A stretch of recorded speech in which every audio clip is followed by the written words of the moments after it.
And today we're going to talk about the Cheatin'Wheat 3-in-1 muffin mix. It makes 20 traditional size muffins, and you have several different options of recipes you can use. It's quick, easy, and delicious.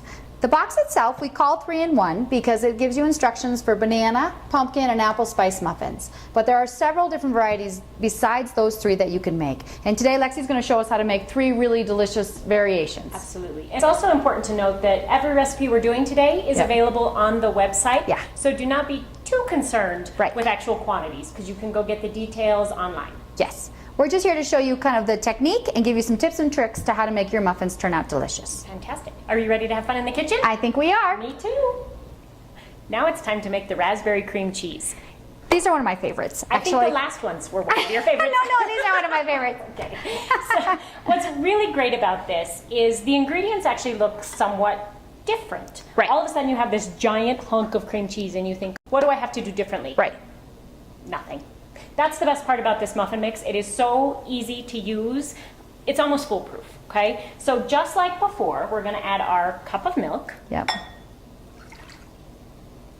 Again, you can always use a non-dairy substitute. It's a little trickier in this case because we're relying on the cream cheese. Yes, you could make a raspberry muffin, but then it's not a raspberry cream cheese muffin. So, you know, you've got to kind of make that choice, and maybe this isn't one of the muffins in your repertoire if you can't do dairy. We'll just go ahead and stack this like that. Of course, our 2 large eggs. And you hate to crack directly into the bowl. This makes you really nervous. She's brave. I always put shells in things, so I always crack into something else and pour it in. Yes, which is actually a very good practice, is to crack your eggs into a bowl separate from your wet mix, and then add it only if it's shell-free and all of that. I like to live on the edge. Yes, she does. Yes. But you're also a much better egg cracker than me. I've probably cracked 1,000 more eggs than you, I would almost guarantee. All right, so we're whisking up our wet ingredients. Now this muffin, I have to say, it's not part of the ingredient list, but one of the things that I think really pops fresh berries is citrus zest. Okay. So you could do a little lemon zest or orange zest, and it would be so fantastic. We're gonna add a little vanilla extract, which is yummy. Vanilla is great in everything. You really can't go wrong. But this could also be Grand Marnier. Or an orange liqueur if you were using that citrus zest to really kind of pop that flavor. Really, really yummy. All right, just like before, same mixing method, right? Okay. We're going to put the wet over the dry. Now comes the messy part, so I'm actually gonna make you do it. I was gonna say, yeah, I've got good my hands stay clean. So we're taking about 2/3 of our cream cheese, and you're just gonna ka-thunk it in the bowl in little chunks. Yeah, so I'll leave a little bit out. Yep. And the reason we're leaving a little bit out is that's decoration on top. Okay. If you put it all in the mix, nothing bad would happen. You just don't have that little pad of cream cheese on top for that decorative touch. So don't worry if you miss that step. Now, I have a question. Yes. How about if it is not a great time of year to buy fresh berries? Yes, that's true, because it happens, right? You can't get access to great produce all of the time. You can use frozen berries and fresh berries equally. Okay. Same quantity, same mixing method, everything. The thing you will notice about fresh berries is when you stir, they tend to break up in your batter a little more. Yes. Frozen berries tend to bleed into your batter more, so you'll get more of that streaking effect. Which is pretty. It's gorgeous, right? Yep. So you can do either, and both are equally as delicious, and so don't ever think twice about that. I'm just gonna stir these together. And those lumps of cream cheese just kind of mix in, and you get some big pieces, some of them kind of emulsify right in, and I always look for the muffins with the big cream cheese bites, because those are my favorite. All right. And you'll notice I'm not using the whisk. Right. You could whisk, but I'm trying to retain some of the integrity of that cream cheese, so I'm stirring instead of whisking. Because you like the big hunks. Absolutely. Who doesn't like the big hunks? Okay. Fresh raspberries go right in. And of course, very gently stir. Yes. Okay. More gently, the more intact they'll stay. Absolutely. Now, I do know people that would be who me. who like to place, like they would scoop the muffin into the cup and then place the berries all the way around.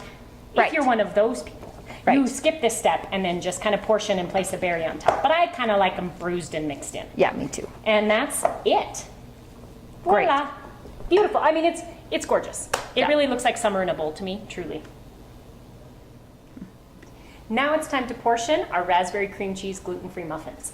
And I really love to use an ice cream scoop Yeah. so that every muffin is the exact same size, and that means they're all going to bake evenly and all be done at the same time. And you can see, you can get a little of that cream cheese, a little of that raspberry Yep. in every bite. And again, I like to mound these nice and full. I like tall muffins. Now, the cream cheese we set aside. Yes, This is my job. That's your right? job. We're gonna put a little dollop on top of each one. yes. And what I love about it is that cheese almost brulees or kind of browns and caramelizes in the Yes. oven, and it gives such a beautiful effect Yep. to the top of the muffin. If you did not, save some of your cream cheese, don't worry. Yeah, they'll still be delicious. Yes, But this way, I think then you know which ones are your raspberry cream cheese muffins. Too. that's true, because the big raspberries wouldn't be. Yes. I would be confused. These are so fun. As I said before, these are perfect for a picnic, a party, breakfast, Yeah. tea. And don't feel limited to just raspberry. Right. Right? If you love blackberries or if you love blueberries, go ahead and use those kinds of fruits as well. Yep. What I love about berries in baked goods is they tend to explode and kind of bubble inside the baked good, and then you get a really cool effect. Where if you put a banana in, right, not quite the same, right? Nothing's gonna happen. Not much is going to happen. And you could mix them. You could mix them, absolutely. But yes, so feel free to use blackberries, blueberries, whatever berry you like. These look so lovely. Yep. One more. Perfect. There you go. Perfect.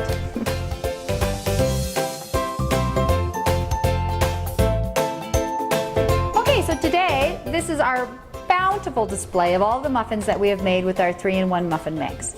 If you've enjoyed baking with us today, please try our other flavors of our gluten-free mixes. They include our vegan chocolate cake mix, pie crust mix, we have our all-purpose flour, and we also have a pancake mix. And we are so glad you joined us today on our baking adventure. And this setting was fantastic. Yeah. But now, it's time for us to kick back Yeah, and enjoy. So happy baking happy baking. and cheers. Cheers.